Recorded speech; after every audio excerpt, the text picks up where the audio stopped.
加拿大肯定会受伤的，因为加拿大的出口有73%到美国啊，美国只有12%到加拿大，所以你去想这个贸易战，受伤比较重的当然是加拿大啊。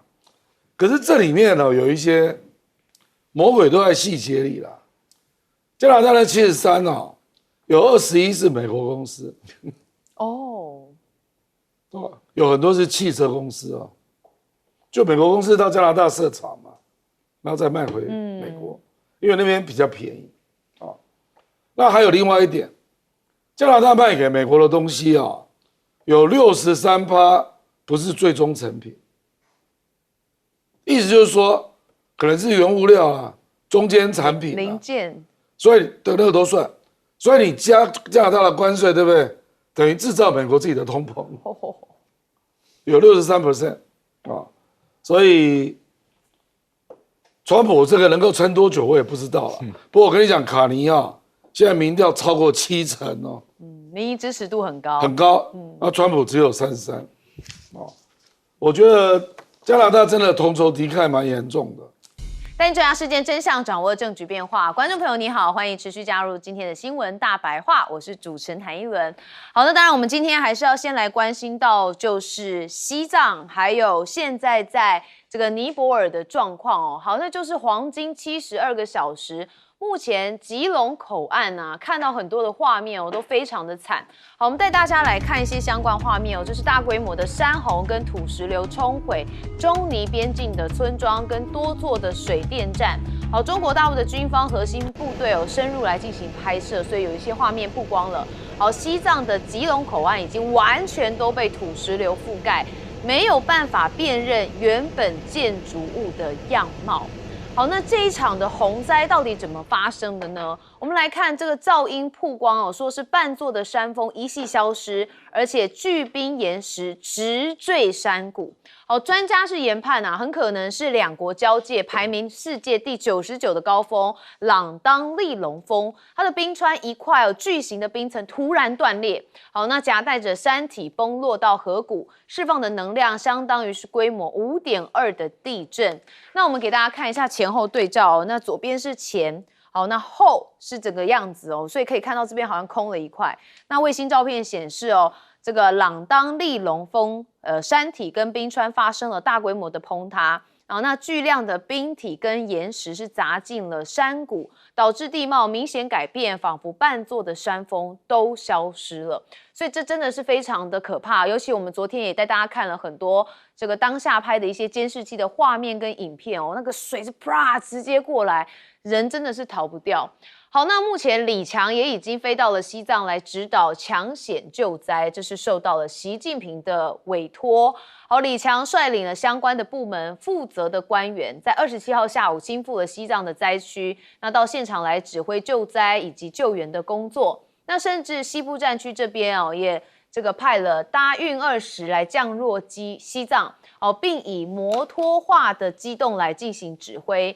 那解放军还派了4架的直升机跟多架的无人机，动员是超过了500人来进行搜救。好，那堰塞湖会不会成为下一个未爆弹？因为啊，这个土石之后，突然发现说西藏跟尼泊尔这边也有堰塞湖的溢流。好，无人机的画面上面就显示说啊，在先前山崩留下的缺口处，已经形成了一座湖泊。那这座新形成的堰塞湖呢，靠近吉隆口岸，好，但是位于尼泊尔境内一侧哦，而且湖面似乎也正在持续的扩大。那央视的报道还说啊，这个湖泊估计蓄水量已经达到了200万立方公尺，而且开始溢流了。那预计未来3天哦，还将有300万立方公尺的水量流入湖中，所以溃堤的风险是非常高的。那大家就很担心，会不会再有第2次的类似像是这种土石的状况出现哦？这也是非常需要提防的。那《纽约时报》引述一些专家的说法，说尼泊尔在河流跟湖泊部署的水位计系统下，主要用来侦测季风洪水发生前较缓慢的上升水位。好，但是这次的冰川崩塌引发的洪灾发生速度是非常快。好，那我们也看到，等到系统侦测到时哦，几乎已经太迟了。昨天是不是有个数据说它是400公里，应该是时速那这400公里的时速，大家如果用开车想就知道，我们大部分开车开到最快已经在120就非常高了哈，400公里耶哈，那个速度快到真的是来不及。那目前边境出大事了，习近平接下来还要去上合峰会，也就是30号起，他要联访吉尔吉斯跟埃及。那先到上合峰会，再睽违10年访开罗。那现在中国的中亚、中东外交仍在同步进行当中。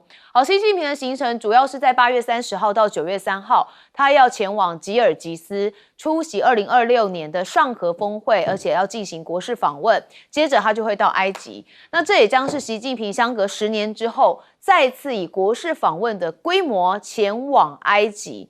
那在上合的部分习近平有特别讲说，弘扬上海精神，展现上合担当。那习近平的国事访问到了吉尔吉斯，那他们也有个中级乌的铁路动工企业看好投资的潜力因为这个中级乌铁路预计在2031年会完工，那就会成为通往欧洲的最短货运线，省了大概时间会到7到8天。那配合几国只有10%的低税率，两国目标在2030年的贸易额要达到450亿美元。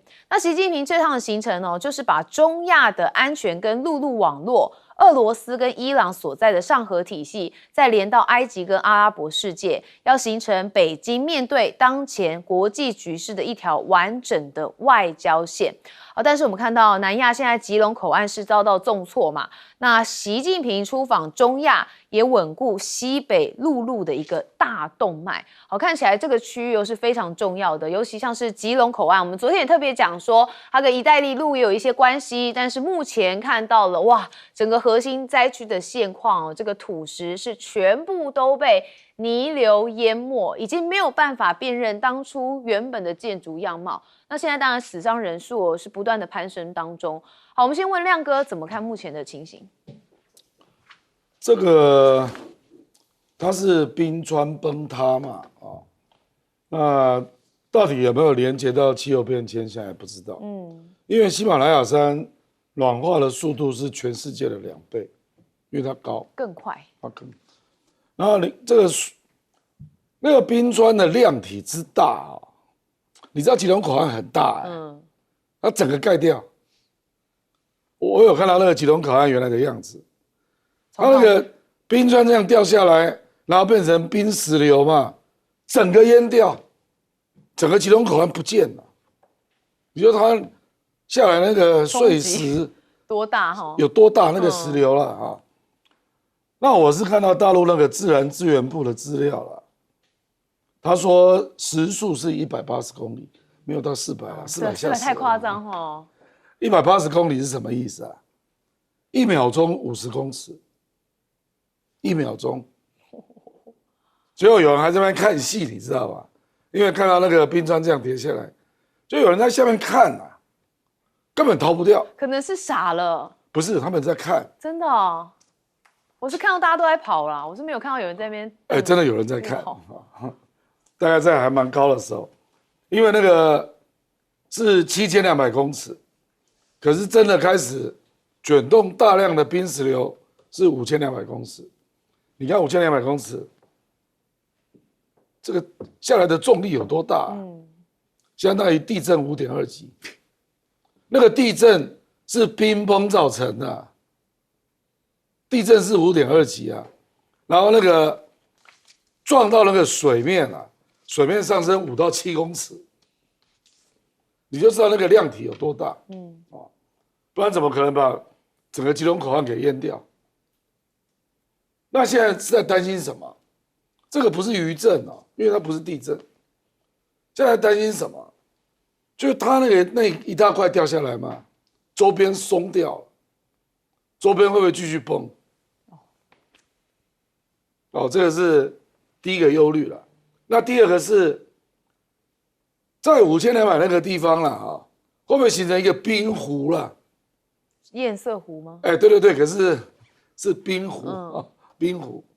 那冰湖接下来怎么办？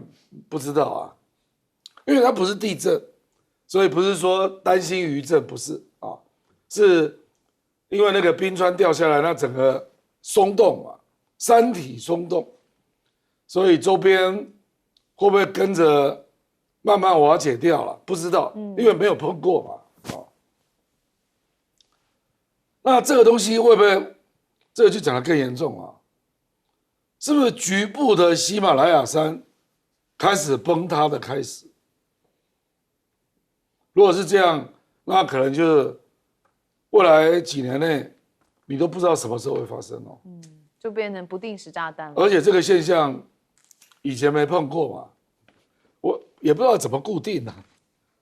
那个这么大一个冰川，你也不知道从何治起了。这也许要看新的资料了啊。那尼泊尔方面啊，公布的死亡人数有300多人。那中国大陆这边还没有统计新的人数啊。我昨天看到央视3个，绝对不止啊。对，不止啦，绝对不止啊，因为很多人失联。不，我觉得中国大陆可能是想说，真的失联的都调查到一定程度，他再公布了。那尼泊尔第一时间就300多个死亡啊，不是失联哦。所以我觉得是一个蛮大的灾难所以，那这种灾难，坦白讲，我真的没有见过啊。我们以前大概了不起听到雪崩嘛，这个不是雪崩冰崩，是一块很大的跟山体结合在一起的，那个7200公尺的一个冰啊，整个崩落，整个就滚，然后滚成那个碎冰泥石流啊，这样滚下来。这以前真的没见过。对，所以后续可能还会有一些危机，而且尤其现在在救灾当中嘛，会不会随时会有一些变动？因为它的周边的山体一定就很松掉了。对啊，所以这就是最可怕的哈。那当然，我们都希望一切平安。好，那帅将军怎么看？所谓冰川呢，冰川的形成都是上千万年。它这个先是落雪吧，雪压久了就变成冰嘛。冰再压久了，有一种叫玄冰，看起来颜色不白的。玄冰不是那个寒星哦，不是寒冰，玄冰是因为这个冰川的存在的年纪很久，的那个有深蓝或者是带黑色的。是，你想想冰川呢，它很长一段是一大整块的，它的体积厚度不知道多少公尺所以这个下来那是很吓人的，从5000多公尺坐下来，那当然会有像暴震一样的问题。现在这个问题后救灾最大的问题，你不管有多大的救援兵力、道路，你记不记得莫特水那个发电厂啊，那个路修了1、2年了，为什么？就像我们古关那个横贯公路一样嘛，一直崩，你修好它又崩，修好又崩，因为山的坡度很陡，雨下大了，这个土质就松软。土质松软的时候，上面压的重量的东西就会掉下来，所以这个东西死亡也很快，因为这个不是水淹死的，这种泥石流来的里面有夹的成吨重的大石头，或者是直径上50公分到1公尺的大树干，统统卷下来，就活埋了。你在那里面很难存活的。第二个，这个村子被盖起来。你讲起来是失联那迟早的事情所以这个死亡人数很难。你夹在泥石流里面的，那也不知道什么时候才挖得开。有建筑物的，你还可以去挖到里面有尸体的。但泥石流卷进去的，那你可能很多年都挖不出来。那个汶川有些地方就根本没挖了，没有办法挖嘛，它因为挖的成本还更高。所以还有一个问题，后面的堰塞湖，如果说是亮哥讲的是冰的堰塞湖，那还好一点。如果它化成水呢？那你现在救灾的人地势高啊，低呢？这堰塞湖再处理了怎么办呢？最安全的是把所有人员撤出来，把堰塞湖爆破了，让它流完了再处理。要不然的话，救灾人员卷进去啊，因为那个显然的地方很低嘛。你去救灾的地方是不是还是在最低的地方？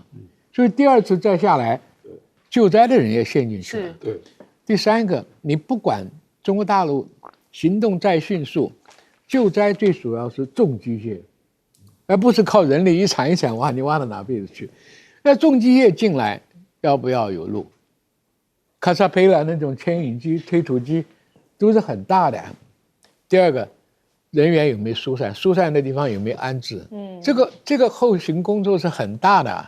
当然我知道大陆的救灾速度是很快，装备也很好，毕竟它在西藏啊，它不是在中原的几个省份呢。那西藏的道路像这个状况下，有几个能通？所以这件工程是非常艰巨的工程，所以它动员了所有高科技的装备，包含在天上不停的巡视的无人机、侦察机、重轰炸机的歼20的运输物资，所以这个问题还要看发展。我担心的是第二次再引发堰塞湖它的处理的问题，溢流还好，它崩堤呢，对不对？它整个崩的那又是第二次洪灾。对，所以我也是觉得蛮担心的是，后来的救灾人员也在那里，会不会也对有一些不好的事情？这个要靠高科技去监视那个堰塞湖是很重要的事情。是，好，我们接下来问方律怎么看？其实我觉得讲难听一点，如果没有那么多外国旅客的话，国际新闻方面1-2天就不会有了。为什么呢？因为最近太多地方有天灾或战争了，比如说最近Venezuela、Colombia 都有大地震了，那伤亡人数也很高了。那美国其实川普对Nepal根本没有兴趣了，真的，而且美国或欧洲西方国家会觉得民主阵营要帮忙，那就应该由印度来负责了。然后欧洲也很忙，援助乌克兰了。所以说实在啊，我觉得这个目前是有很多国际新闻了，但是很快我想，如果是没有外国旅客的话，因为目前新闻说还是有500多个外国旅客。200个印度人，然后有几百个是中国人，也是在尼泊尔是找不到了。美国有60多个，那如果没有60多美国人的话，那美国就不会有什么太多的新闻。我觉得跟他比较没有那么大的关系。说实在，很多人不知道 Nepal 在哪里，真的，这是实话，真的。川普应该也不知道，台湾也不太知道啊。是去Nepal的人不多了。对，所以其实做这个重建的工作，这个说实在是以后Nepal很大的挑战，因为他们会有2个选择，印度跟中国啊。那西方国家会说，你为什么靠拢中国？那Nepal会说，你有没有来帮忙？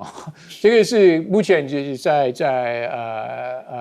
太平洋的这个 Pacific Islands Forum 的会议，对不对？林佳龙外交部长有去参加。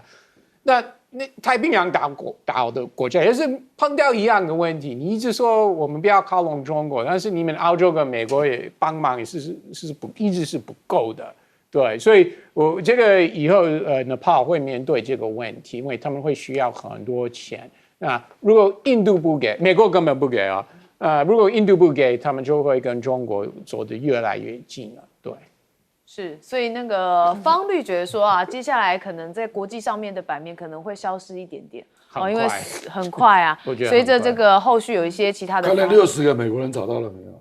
但是我觉得这个如果有被土石掩盖过，应该生还几率是比较小了哈。对，真的很少，太深了。对了，那但是我们还是希望就后续都可以很平安。那当然，因为现在救灾还在进行，我们持续为大家来掌握。我们休息一下，马上回来。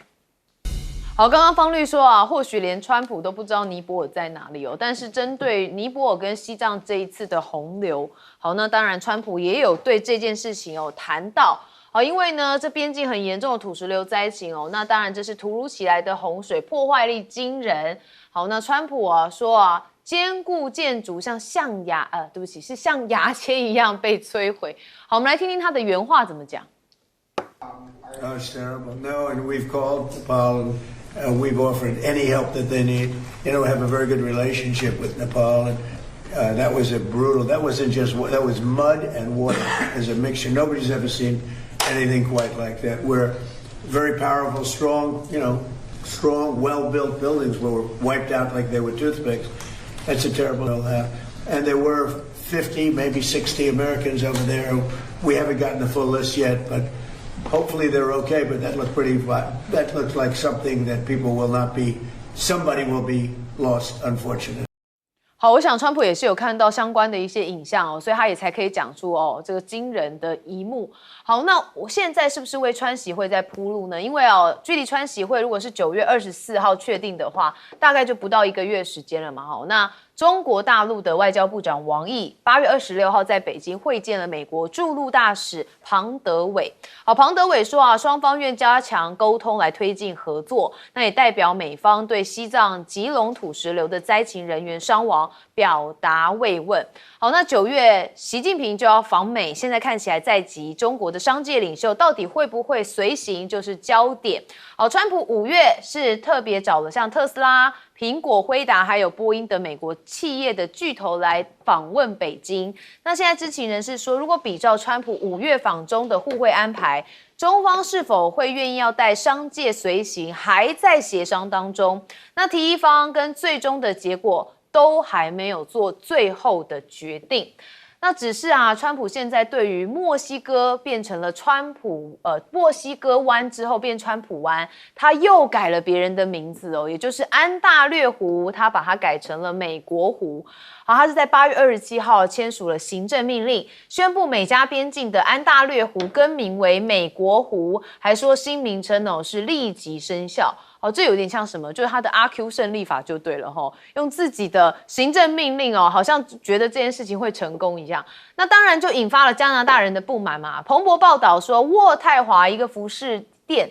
在川普签署命令前的数个小时，有火速的推出印有这个蓝色棒球帽来进行反击，上面就是写着安大略湖。好，那迅速就接获了100笔的订单。好，刚刚川普讲的这些话，其实有它的原因，我们来听一下。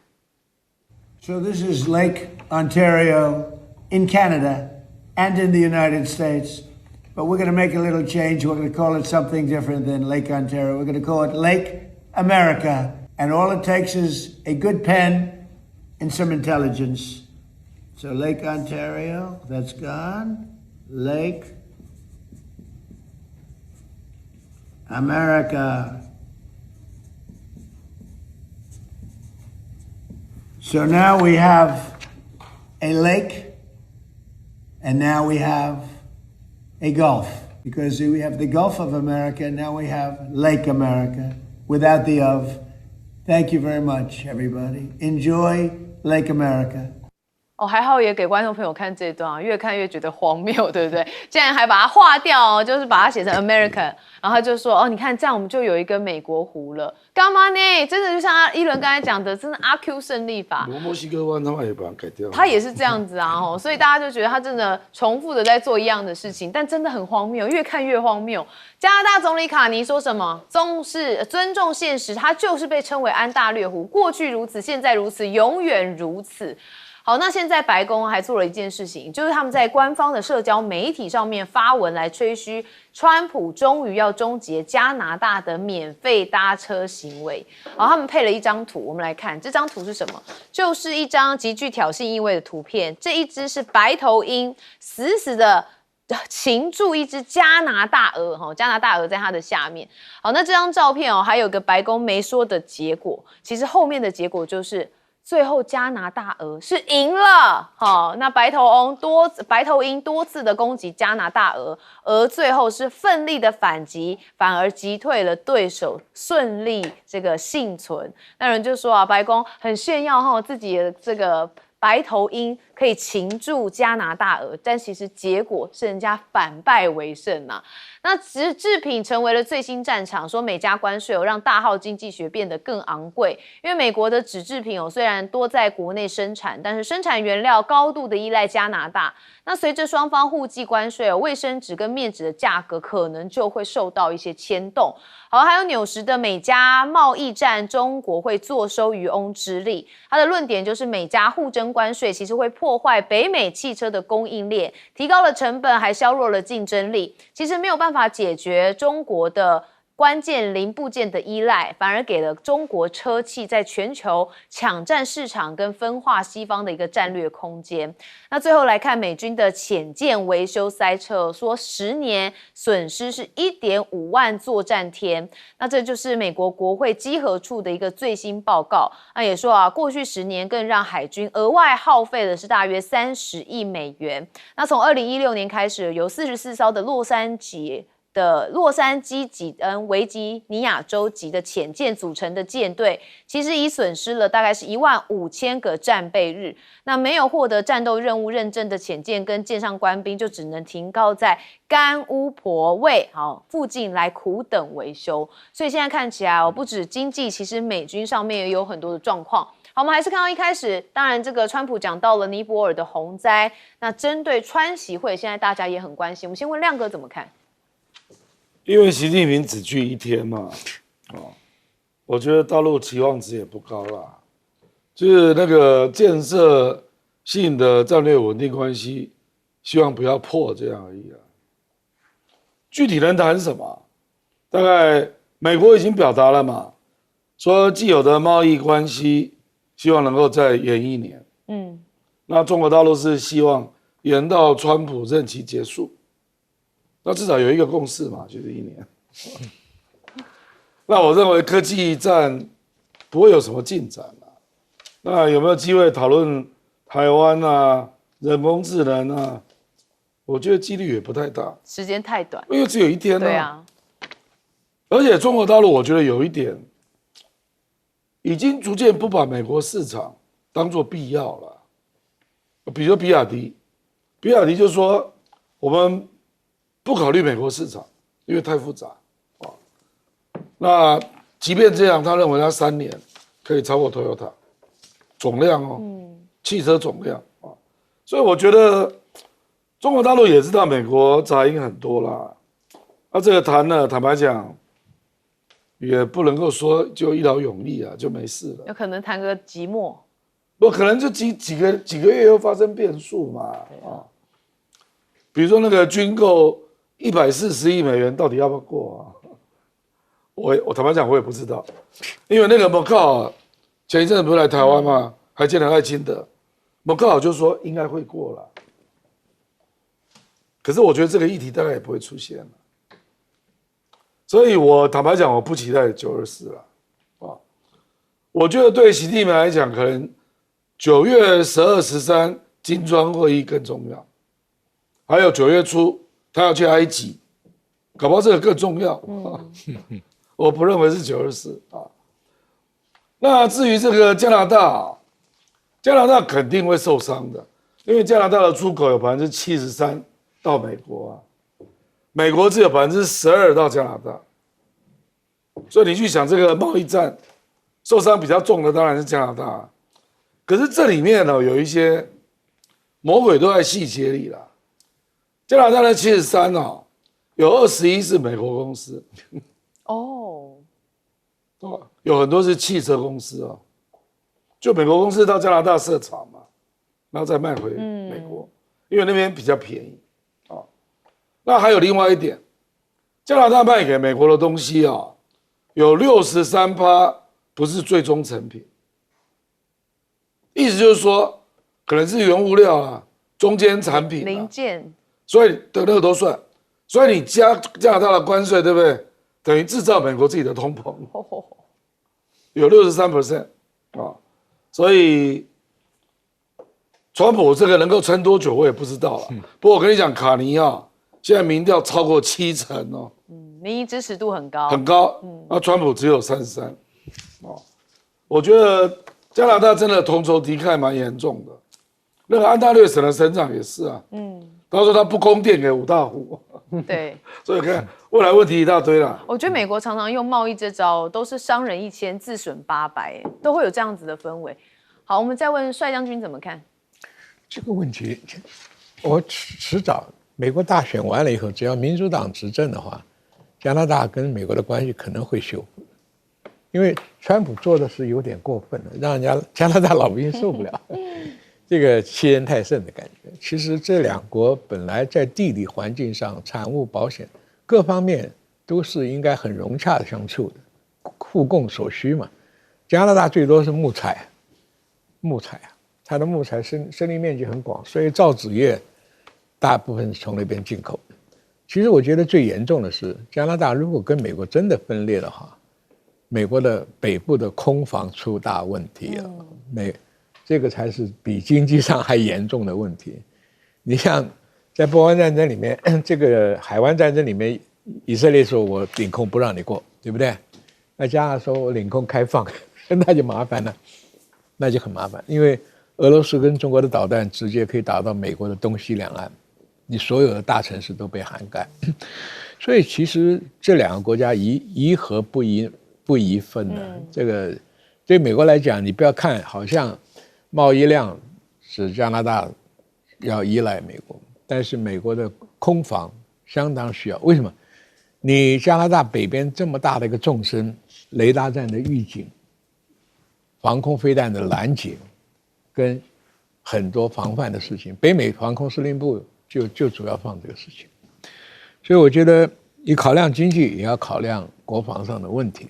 所以我觉得川普下台以后啊，很多政策会变的，因为他之所以下台，就是因为他所有的战略目标都没有达成，伊朗问题没解决，通货膨胀问题没解决，世界产物没有回去。将军的意思是中期选举还是总统选举？总统选举哦，中期选举，但他也确实不能再选第3次啊。但是美国还做不到像我们这边政府那么无赖，就国会通过东西完全不甩，对不对？美国这一点还是受限制了，而且它的美债问题也是急得烧屁股的事情。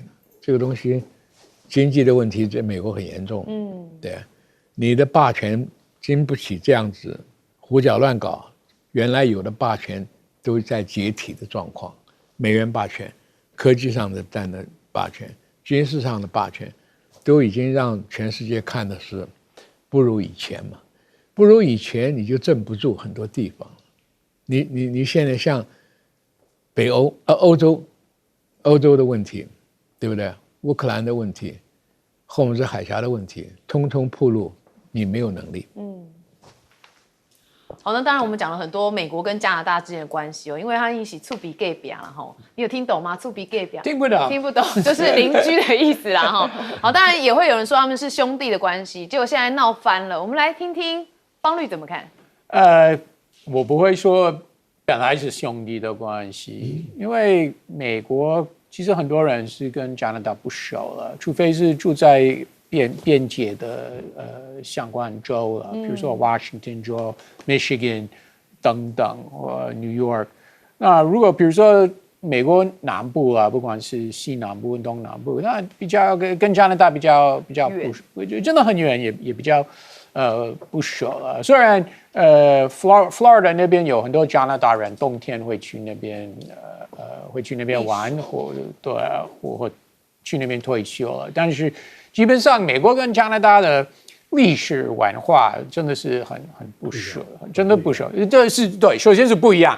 然后我们一般美国人也是不熟悉他们的文化，所以我不会用兄弟来帮忙来形容但是过去的确有互相帮忙，比如说不管是1战或2战都是盟友啊，北约也是盟友了，所以国防方面有密切的合作了，一直以来都是这样。然后贸易方面有非常密切的关系，尤其是回到20、30年前啊，那个时候趋势是自由贸易，所以就像刚刚郭也有提到，然后很多美商公司去那边设厂，因为本来认为我们零件可以跑来跑去啊，不管工厂或最后的 steps 在美国或加拿大，反正东西可以跑来跑去也没关系，不会每次跨边境就会要付关税。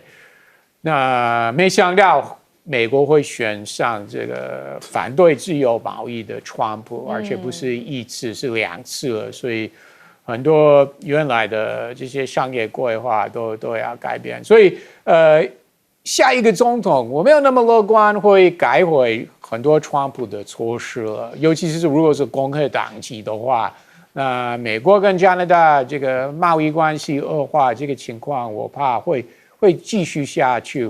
对，川普下台之后，不会回到以前那么马其真的。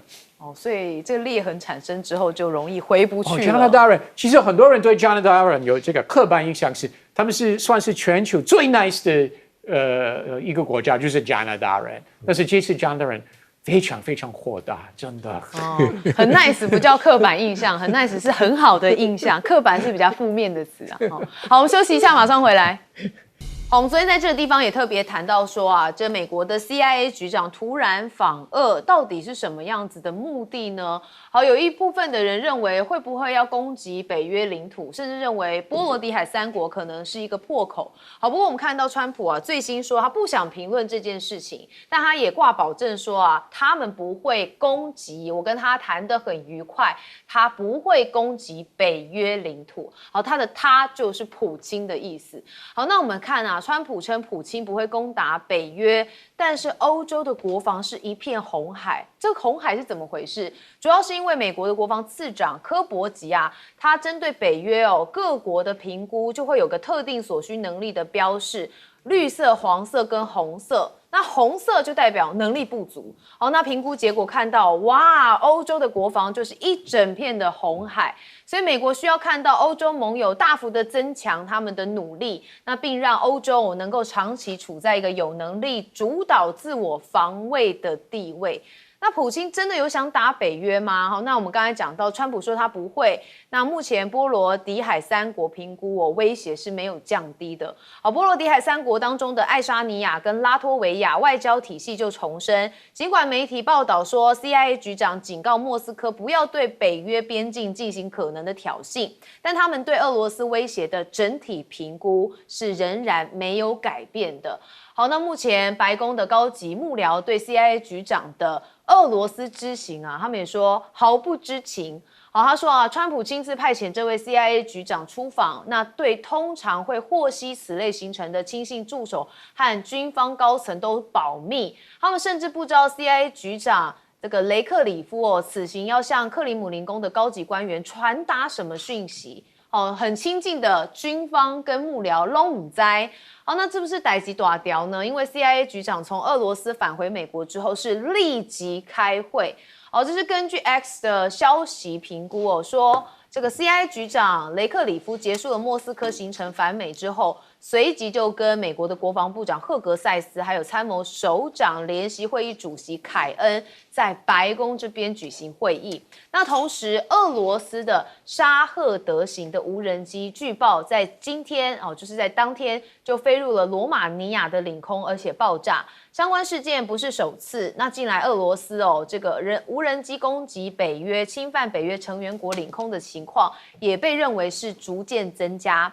外界就很担忧，如果俄罗斯一再的试探北约领空界限，那却未遭遇明确且实质性的反制，就可能让莫斯科认为北约不愿升高冲突，那进而持续测试西方国家的容忍底线。好，一句台湾话就是软土生绝啦，能头轻骨。好，那情报也有报告说普京认为美国因为伊朗战争而实力削弱。好，美国方面发布了一个新情报，表明克宫认为美国因为伊朗战争而实力削减。好，那这个为了俄罗斯提供一个升级对俄军军事行动的一个机会。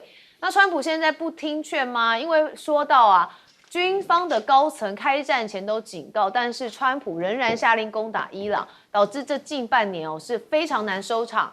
那川普也爆嘛说这个穆杰塔巴就是伊朗这边的这个最高领袖是重伤的。那罗斯福号航母跟护航舰艇以及舰载第11舰载航空联队也会接替上周进入中东第5舰队辖区的驻日航母华盛顿号。那罗斯福号预计在几周内就要启程，那这一次部署的规划时间大概是8个月。那对伊朗经济制裁会不会放过中国银行？川普对这件事情蛮生气的，我们听听他怎么讲。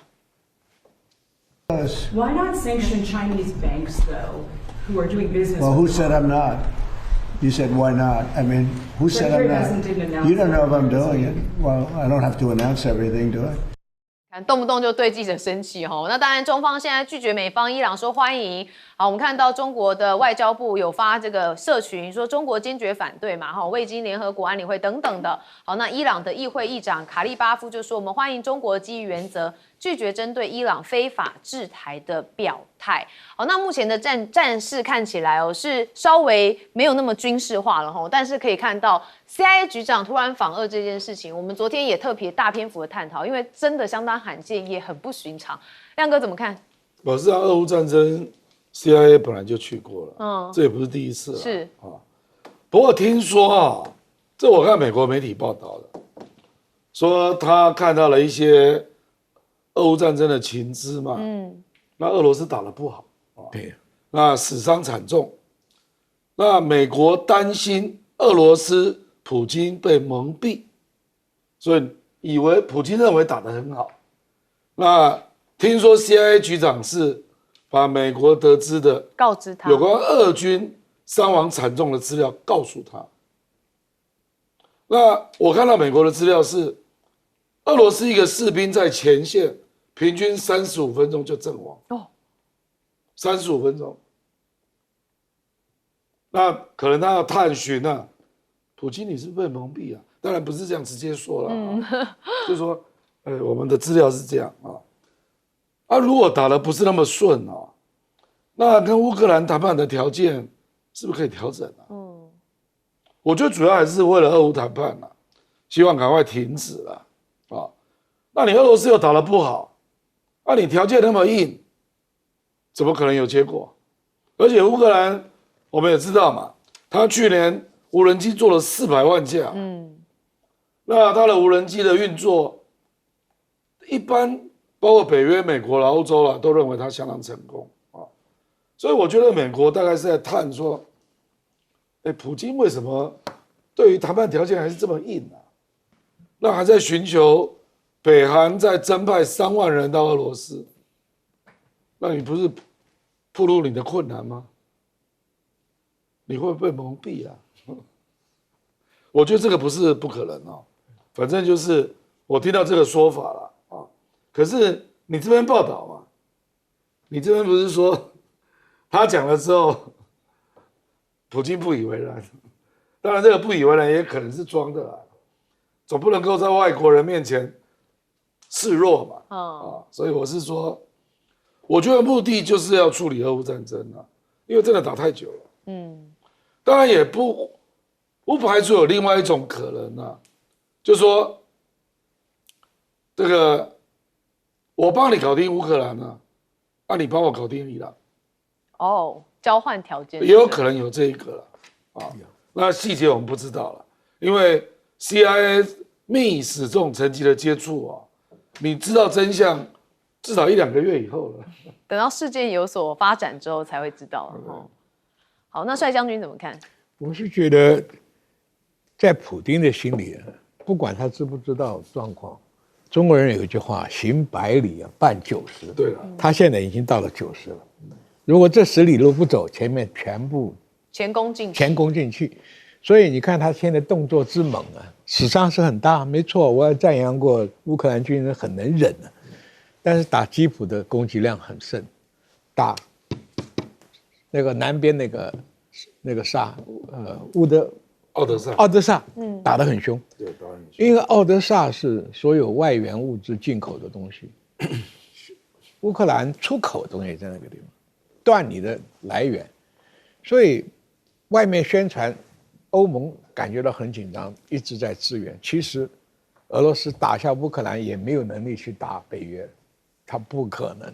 我们就算一个国家的国力是有限的嘛，他打了快5年了，他哪有能力再去跟北约去正面？所以这都是在外面制造这种声势。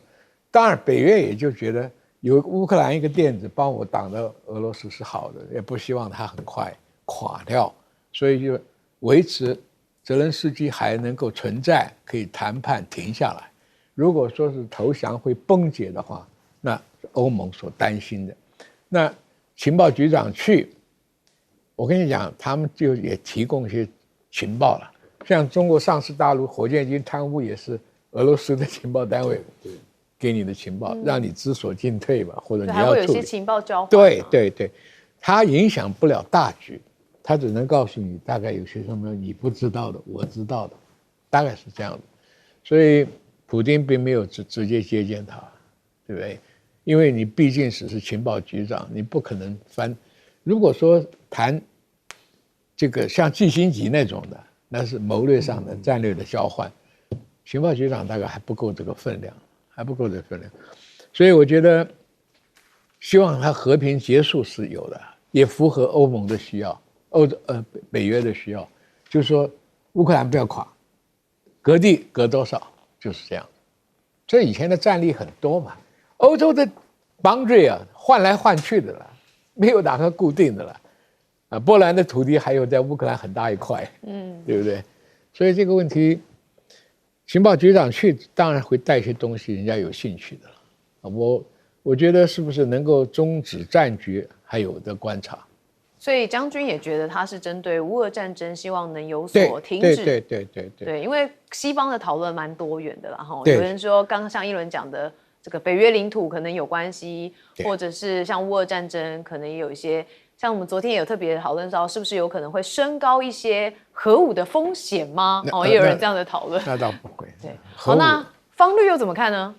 我觉得CIA 局长去俄罗斯一点不意外，这个显示几件事情。首先是川普一直以来没有放弃要当俄乌调停人的这个角色，一直很想。